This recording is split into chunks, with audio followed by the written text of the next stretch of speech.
Hello, Eastside Youth. I hope you guys are having a good week so far. This is your midweek encouragement and check-in, and I hope it finds you well with online school still happening. We're swiftly approaching 1 year, and it's hard to believe, but I trust that we will be going back sooner than later at this point. We're just going to continue in the Hall of Faith in Hebrews chapter 11.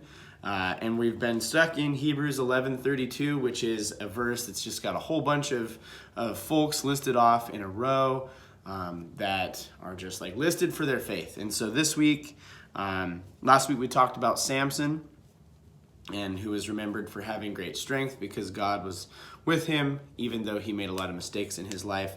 And the next person in Hebrews 11:32 is Jephthah.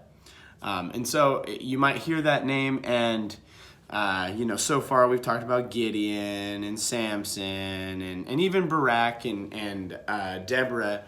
And you might hear those names and you go, well, when I was going through kids' church or Sunday school or maybe even youth group, I probably heard about these guys.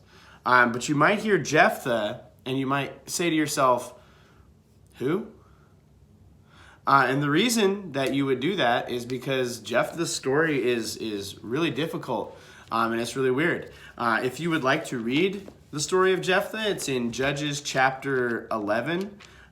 Jephthah actually gets introduced in Judges 9, but Jephthah's story takes place in Judges chapters 11 and 12.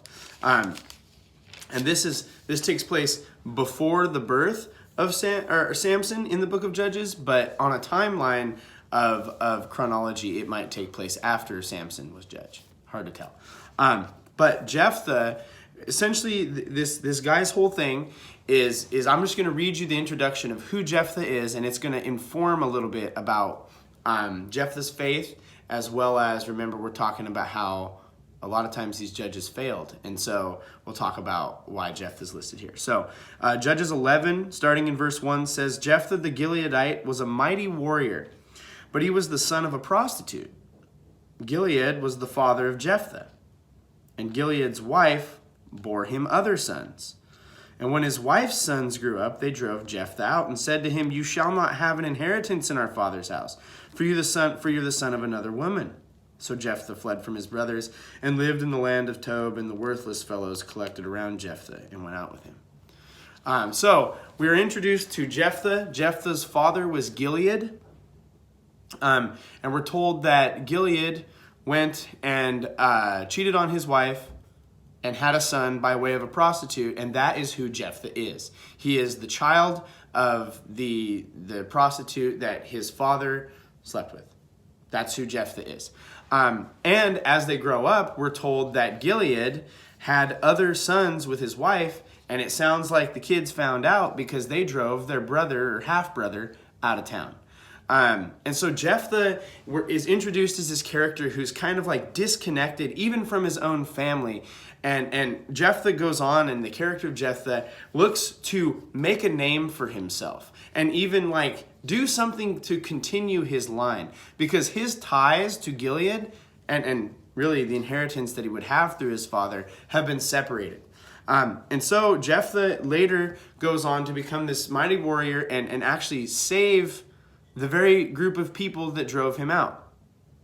And he makes this deal with God towards the end of his time in doing that. And he essentially says to God, if you will give the Ammonites were the people who were afflicting the people of Israel at this time, if you give them into my hand, when I get home, whoever comes out of my house, I will offer I will set apart to you, or I'll offer a sacrifice. So he kind of sets up this choice. Either whoever comes out of my house, I will dedicate them to you and to your worship and to your service.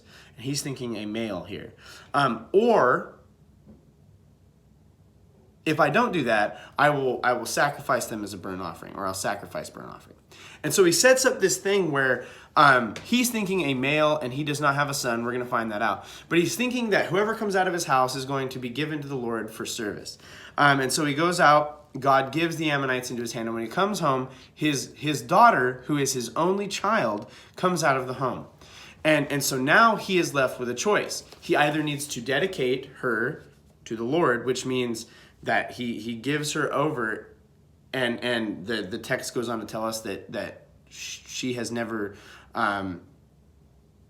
been married, is not, hasn't had any kids up to this point. And so here Jephthah has some tension. He's looking to promote his name and get his family line to continue by now his daughter having kids. But if he dedicates her to the Lord, she will be a virgin the rest of her life. But if he doesn't, he has to sacrifice her as burnt offering.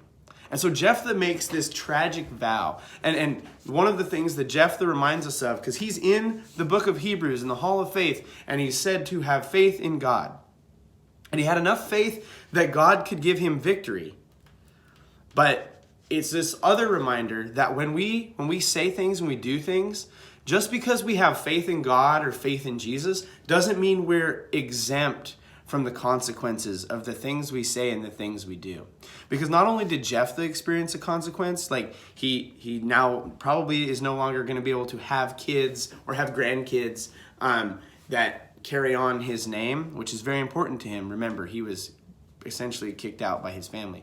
But his daughter doesn't get to experience that. And later on, the whole people of Israel lament and mourn on her behalf because she went through that because of her dad. And so it's this reminder that we can be remembered for our faith. We can have great faith in God and still experience consequences to our actions, and others can experience those consequences as well. That faith does not exempt us from consequence. Jephthah is kind of a tragic character. Another good thing is that Jephthah's faith existed even though his beginning was rough. Like, we can have faith in God, it doesn't matter where we come from. It doesn't matter who our parents are or who has cast us out. Like, our faith in God can be real despite those things too. So there's kind of a positive and a negative aspect to what we learned from Jephthah and faith here. Sorry, we're running long. I will be done. That's Jephthah and the Hall of Faith. Just a note, I'll let you guys know the pies that won for pie night this week is pie night. So come with an appetite ready to eat some pie and play some pie games. Our pies that we'll be serving as voted on by you guys, I tabbed them up. There's the stuff. You can't see all the marks, but the pies that won are Marionberry, chocolate, pumpkin, and lemon meringue. So we will be enjoying those 4 pies this Sunday night. Bring a friend. Hope to see you guys soon. Love you guys. Have a good Wednesday.